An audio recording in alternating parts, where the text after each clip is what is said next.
لو في شخص موجود دلوقتي في حياتك والشخص ده انت بتكلمه كل يوم وبتحس كده ان يومك فيه حاجه غلط، يومك كده بيكون ناقص لو انت ما كلمتش الشخص ده، وحرفيا لازم تكلمه كل يوم كده، دي حاجه اساسيه حتى لو هتفتح معاه اي مواضيع.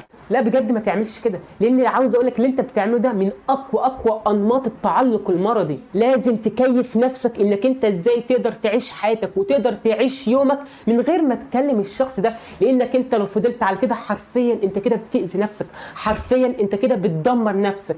لان يوم لما الشخص ده يبعد عنك، واكيد ممكن يحصل ما بينكم فراق، حرفيا هتتأذي نفسيا جدا جدا، وكمان ممكن تخش في مرحله الاكتئاب، وبعد كده ممكن ما تقدرش تكمل تعيش حياتك. بجد ما تعملش كده، ما تبقاش انك انت لو ما كلمتش الشخص ده النهارده تحس ان يومك ما حصلش فيه اي حاجه حلوه، او تحس ان يومك ناقص حاجه. يعني بجد انت كده بتأذي نفسك اقسم بالله. ما بقولكش انك انت كده ما تكلمش الشخص ده خالص، لا، انا بقولك ما تخليهاش